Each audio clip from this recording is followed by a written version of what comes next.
Okay, before I get started with today's news, I want y'all to actually look at how big the Democratic Republic of the Congo is. I want you to remember these arrows. I'm going to show you something in just a minute. It's a little over 1/3 the size of the United States and 2/3 the size of Western Europe. I'm not sure if y'all have heard yet, but there has been a couple from the Fort Worth, Dallas area that has been confirmed deceased at their vacation home, on their vacation in Fiji. A very healthy couple. The man was a Air Force veteran. Very healthy couple, like to vacation, and they seemingly have a mysterious illness. Had, and then died essentially that same day, in a couple days. And we now have the CDC, the World Health Organization, all trying to help Australia figure out what's actually going on. Well, if you've been watching my videos for the last few weeks, I think you know what's going on and why they are still allowing this outbreak to be suppressed. Unfortunately, I'm not shocked, but all we can do now is to be prepared. So I'm sure you're wondering why I'm in the middle of a store. I'm actually at a Walgreens, and I'm going to go over a few items that you can get yourself, whether ordering them online or actually going to the store, and I'm going to tell you some things you can do to better prepare and hopefully prevent getting this, which looks like Ebola, protect you and your family. So let's check out some of the items. First things first, get a thermometer. Get one that is a temporal, which is to rub across your head and your temples. That way you can monitor your children while they're sleeping so you're not freaking them out, because that's of course the last thing that you want to do. But it also is, it's just easier to do and share it with other family members, and then you can wipe it off with regular bleach wipes or something like that. And keep tabs. Do a daily log. When they go to sleep, every day at the same time, take their temperature and see what it is. And then of course, if they are feeling warm, then you'd want to take it again. Anything above 100.4, you need to take note of that, and anything else that's going on. Okay, so Walgreens has this one, this temporal thermometer. It's only like $25. You could probably get one on Amazon. I'm just showing you ones here because I'm here. Then you want to get some nitrile gloves. If you can't get nitrile, get latex, but nitrile, they seem to not break as easily. They also, and that's going to protect you. Another thing is, people are allergic to latex, so you're not going to have to worry about it if you have nitrile gloves, okay? Right now, Walgreens has these for buy one, get one 50% off. So that's not a huge cost. Then antiviral face masks, okay? I have some of these at home, and I'm going to show y'all how to use these and the gloves, because I know people know how to use gloves, but not everyone knows how to take the gloves off in a safe manner. You're going to want to use the gloves when you're opening doors, anything like that. I'm going to go over more specific things later. Let me see, what else do I have? I have bandages. Keep all of your children's wounds and your own covered at all times. These are just some for fingers. I have a ton at home, so I'm gonna do a whole video of me actually showing them to y'all. But since I was in town, I wanted to get this video uploaded. And so these and soap. Get you some DlES soap. That is pretty much the best one. That and Hibiclens. But DlES is really great. It doesn't keep in the moisture and things like that, which is where bacteria and things thrive. You don't want that, okay? If you don't know what Hibiclens is, that is this. This is what they normally have you wash with before a surgery. But this is perfect for any hand hygiene, especially if you have come into contact with anything. Just have this on hand.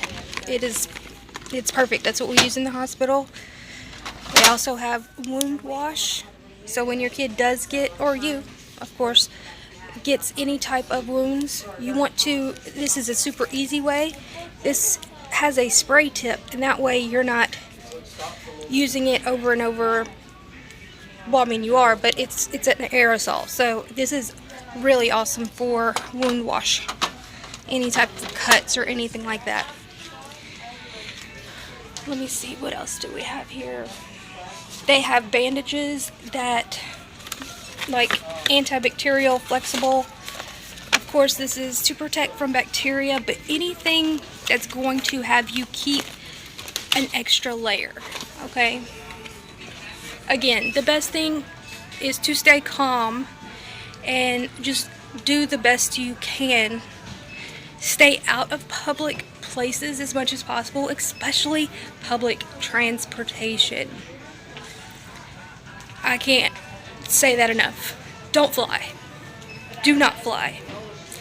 The amount of recirculated air that's in there is disgusting. So if you do not have to fly, don't. Another thing is public buses. Don't take them.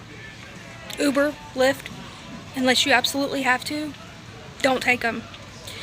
If you have, keep some gloves in your pocket, in your purse, or, well, I guess the guys, anything that's going to be able to, what's that? Anything that's going to be able to keep that barrier, okay? Trying to see if I find anything that would be helpful. Another thing would be this is going to be hard. No public swimming pools. I know, your kids are going to be mad, but don't do it. No public swimming pools. No public play parks.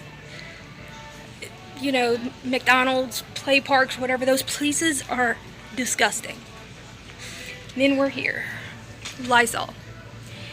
Have this all on hand. You need to disinfect your mailbox, because your mail person touches mail pieces from all over the world, and your mail touches. So disinfect your mailbox for sure. Okay, these are, we've got max coverage, buy one get one free.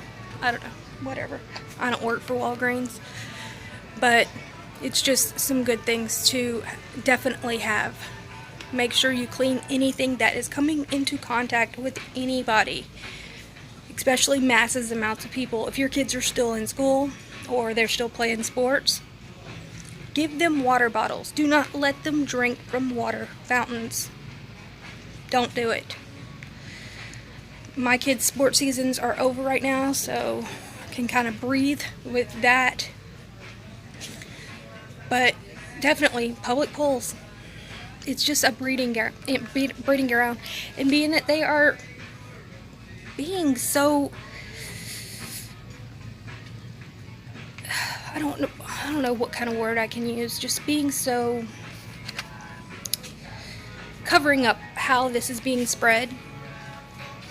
I want to take a look at something and show you that there's no way, no how, that this is not being transported airborne. Because, look, let's take a look at it. Okay, now back to the size of the Democratic Republic of the Congo, and why I feel that this is extremely important for people to visualize as I go through this next piece of information that also is being suppressed. They explain it as if we would not look this stuff up, okay? You can see how big this really is. So right now, there have been more cases confirmed on the opposite side, well, essentially the other side of the DRC. Why is this concerning? Well, they don't travel like we do. And they, just last week, were concerned about it spreading from this area to this area. But it is now gone all the way to this area. Let's look at it on a different map. So it would go from this side of the country, that's where it was, now it's all the way where the blue one is.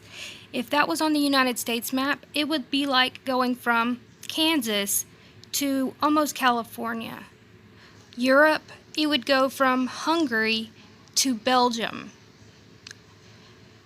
Or another US map we have from DC to the Kansas-Missouri area. Then we have this article. Ebola patients escape quarantine to pray with 50 people, then drop dead. How did this even occur? This is terrifying. People are not taking this seriously. And they can't control this. Outbreak. This is from Doctors Without Borders. Another thing, to make sure people understand, I don't have all the answers. Reach out to other people, but spread this information, yes. I wish I could say I have all the answers, but I don't. I've just been keeping a very close eye on this because it's very scary, okay? But I want people to be prepared and not freaking out. Alright guys, thanks for watching and going on this little field trip with me of prevention. All we can do right now is spread the word. Like, share, subscribe, and help others to see it. Yeah, they might call you crazy, but it's here. And that's what is. And what's scary is that people are just very chalant about it because it's being suppressed. So I understand it, but it's definitely better to be prepared than to not be. Okay, y'all? So I'll be back later tonight. I'm trying not to touch anything. I'll be back later, and y'all have a wonderful day. Bye, guys.